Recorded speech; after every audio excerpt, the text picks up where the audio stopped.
యేసుక్రీస్తునామములో అందరికి వందనాలు. మరి ఈ దినం కూడా మన యొక్క బైబిల్ వాక్య ధ్యానము, ఉమ్, మరి విలాప వాక్యములు అనేటువంటి గ్రంథము, దాంట్లో నుంచి మనము 3వ అధ్యాయము 37వ వచనం చదువుకుందామండి.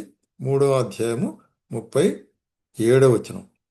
ప్రభువు సెలవు లేనిది మాట ఇచ్చి నెరవేర్చగలవాడెవడు? ఏ? ప్రభువు సెలవు లేనిది మాట ఇచ్చి నెరవేర్చగలవాడు ఎవడు? ఇక్కడ మనం గమనించే కార్యం ఏంటంటే, ప్రభు యొక్క సన్నిధి లేక ఆయన సలహా, ఆయన యొక్క కృప, ఆయన యొక్క అనుమతి లేకుండా మనం ఏ కార్యము ఈ లోకంలో చేయలేం. ఎందుకంటే మనుషుడు అనుకుంటాడు, నేను అనేక కార్యాలు చేస్తాను, అనేక కార్యాలు చేస్తున్నాను, చంద్రమండలం పోతున్నాను, నక్షత్ర మండలం పోతున్నాను అని అనేక మరి ఈ యొక్క టెక్నాలజీ గురించి మాట్లాడతాడు.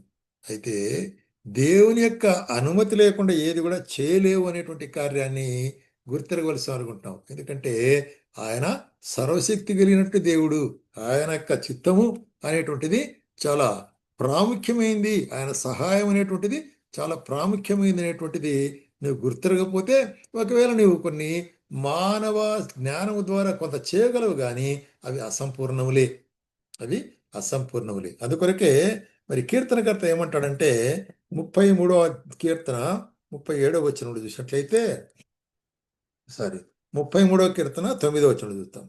ఆయన మాట సెలవీయగా దాని ప్రకారం ఆయన ఆజ్ఞాపింపగానే కార్యము స్థిరపరచబడెను.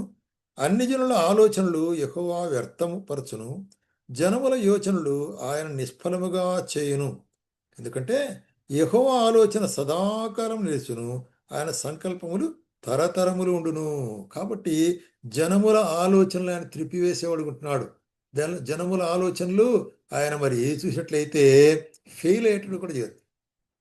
కాబట్టి ఆయన ఆలోచన మాత్రమే నెరవేర్చబడుతుంది. ఎందుకంటే సదాకాలం ఆయన ఆలోచనలు, ఆయన తలంపులు, ఆయన ప్లాన్లు, ఆయన ప్రణాళికలు మాత్రమే ఈ యొక్క భూమండలములో, సృష్టిలో, మనుషుని జీవితంలో నెరవేర్చబడుతుందని ఖచ్చితంగా మనం ఎరగవలసి అనుకుంటున్నాం. అందుకని కీర్తనకర్త ఈ మాట మనకెంతో నొక్కి ఒక్కానిస్తున్నాడు. మరి యెహోవా ఆలోచన సదాకాలము, ఆయన సంకల్పములు తరతరములు ఉండునంటాడు కదా. అందుకొరకే యోబు విషయంలో కూడా ఈ మాట చూడండి. 42వ అధ్యాయం యోబు గ్రంథము. అప్పుడు యోబు యెహోవాతో ఇలాగ ప్రత్యుత్తరం ఇచ్చెను, నీవు సమస్త క్రియలు చేయగలవని, నీవు ఉద్దేశించినది ఏది నిష్ఫలము కానేరదని నేనిప్పుడు తెలుసుకుంటుని. కాబట్టి ఇప్పుడు తెలుసుకుంటుని అంటే, యోబు తన జీవితంలో ఎంతో కష్టము, ఆస్తి పోగొట్టుకున్నాడు, సంతానం పోగొట్టుకున్నాడు, శరీరంలో ఆరోగ్యం పోగొట్టుకున్నాడు. మరి అటువంటి జీవితం గడిపిన తర్వాత నమ్మకంగా ఉన్నాడు దేవుని వరకు. అందుకొరకే ఆఖరికి ఇక్కడ ఏమంటాడంటే, దేవా నీవు సమస్తమును చేయగలవు అని చెప్తున్నాడు. అంటే లేనిది ఉన్నట్లుగా పిలిచేటువంటి దేవుడు, ఉన్నదాన్ని లేకుండా కూడా చేసేవాడు ఉంటున్నాడు దేవుడు. కాబట్టి సమస్తమును చేయగలవు, నీవు ఉద్దేశించినది ఏది కూడా నిష్ఫలము కానేరదు అని ఒప్పుకున్న తర్వాత మరి యొక్క యోబు జీవితంలో మనం ఏం చూస్తుంటున్నాము? రెండంతల ఆశీర్వాదం మనం చూస్తున్నాం. రెండంతల ఆశీర్వాదాన్ని మనం చూసేవాళ్ళనుకుంటున్నాం. కాబట్టి యోబు యొక్క జీవితంలో మనం గమనించేటువంటి కార్యం ఏంటంటే రెండంతల ఆశీర్వాదము. ఎందుకంటే దేవా నీవు సమస్తమును చేయగలవు అనేటువంటి మరి ఆయన్ను అంగీకరించేటువంటి హృదయం మనకు అవసరమైనది. ఆయన్ను అంగీకరించేటువంటి హృదయము మనకు అవసరముగా ఉంటున్నది అనేటువంటి కార్యాన్ని మనం చూస్తున్నాం. అట్లాగే మరి యెషయా గ్రంథము 14వ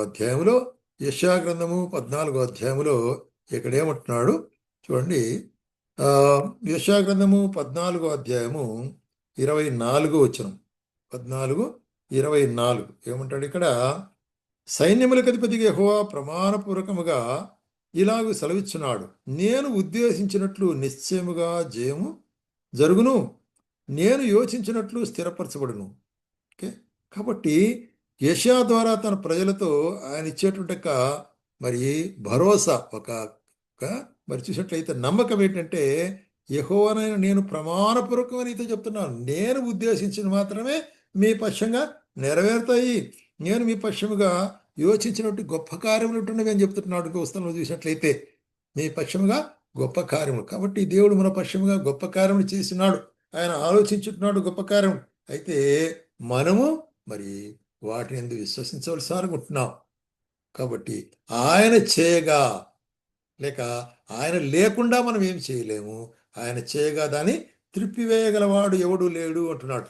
అదే కదా మనం చూసినట్లయితే మరి సామెతల గ్రంథములు కూడా 19వ అధ్యాయములో, సామెతల గ్రంథము 19వ అధ్యాయము ఇక్కడ 21వ వచనంలో గమనించే విషయం ఏంటంటే, 21వ వచనంలో నరుని హృదయములో ఆలోచనలు అనేకముగా పుట్టును, యెహోవా యొక్క తీర్మానమే స్థిరమగును.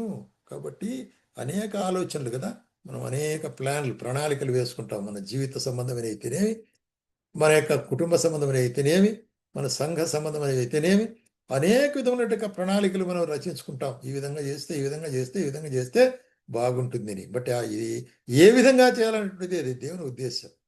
ఈ ప్లాన్లు మన ప్లాన్లు నిలువై, అందుకొరకే ఆయన మరి కార్యం చేయగా దాన్ని తిప్పివేయగలవాడు ఎవడు, ఆయన కార్యం చేయకపోతే దాన్ని ఎవరు మరి చేయలేరు అనేటువంటి సత్యాన్ని మన జీవితంలో ఎరిగినట్లయితే అప్పుడు మనం సంపూర్ణంగా మనం ఆయనకు అప్పగించుకునే వాళ్ళం ఉంటున్నాం అనమాట. ఆ విధంగా అప్పగించుకున్నప్పుడే దేవుడు గొప్ప కార్యాలు చేస్తాడు. యోబువలే, దేవా నువ్వు సమస్తము చేయగలవు తండ్రి, నీకు మించినది ఏముంది దేవా నువ్వు అని చెప్పినప్పుడు ఆయన మన జీవితాల్లో సమస్తము చేయగలిగేవాడు ఉంటున్నాడు. అదే మనం చూస్తుంటాం చూడండి, యోబు పత్రికలో ఇది రాస్తుంటాడు. యోబు పత్రికలో కూడా, యోబు పత్రిక మరి యాకోబు పత్రిక, యాకోబు పత్రిక 4వ అధ్యాయము మరి 13వ వచనం చదువుతాను. యాకోబు పత్రిక, నేడైనను రేపైనను ఒకానొక పట్టణమునకు వెళ్ళి అక్కడ 1 సంవత్సరం ఉండి వ్యాపారం చేసి లాభం సంపాదించము రండిని చెప్పుకుని వారులారా. రేపేమి సంభవించినో మీకు తెలియదు, మీ జీవం ఏపాటిది, మీరు కొంతసేపు కనబడి అంతలో మాయమైపోవు ఆవిరి వంటి వారే. కాబట్టి నేను ఇది చేస్తాను, అది చేస్తాను, నా జీవితంలో గొప్ప చేస్తాను, మేలు చేస్తాను, నా అధికారం, నా బలం అనేటువంటి మనుషుడా గమనించు. ఏముందంటే అక్కడ నీ జీవం ఏపాటిది, మరి రేపు ఏమి సంభవించునో, ఎప్పుడో చేస్తానంటున్నావే, రేపు ఏమి సంభవించునో నీకు తెలియనా. ఎందుకంటే మన జీవము ఆవిరి వంటిది అంటున్నాడు అనమాట. కాబట్టి మనము ఏమైనా చేయాలనుకుంటే ఏం చేయాలా, ప్రభు చిత్తమైతే ఇది చేయగలను, అది చేయగలను. ఎందుకంటే ఆయన చిత్తము, ఆయనకు అనుమతి, మరి పర్మిషన్ లేకుండా ఎవరు ఏం చేయలేరు. ఆయన ఆయన కార్యం మొదలుపెట్టినప్పుడు మరి ఎవరు దాన్ని ఆపు చేయలేరు. ఇది మనము స్పష్టంగా మన జీవితాల్లో ఎరిగినట్లయితే మరి ఆయన సదాకాలము నా మరి కుడి పక్కన ఉంటున్నాడు కాబట్టి నేను కదలను అని చెప్పచ్చు దావీదు వలె. ఎందుకంటే ఆయన మన కుడి పక్కన ఉంటున్నాడు కాబట్టి ఆయన చేస్తాడు. నేను ఊరిక just we are under the shadow of his mercy. ఆయన కృప మరి కింద మనం నిలిచిన వారు అనుకుంటున్నాం. ఆయన మన పశ్చిమగా కార్యం జరిగించేవాడు ఉంటున్నాడు. కాబట్టే మరి ఏం చెప్తున్నాడంటే, నేను మాట ఇచ్చి మరి దాన్ని నెరవేర్చేవానిగా ఉంటున్నాను అంటున్నాడు.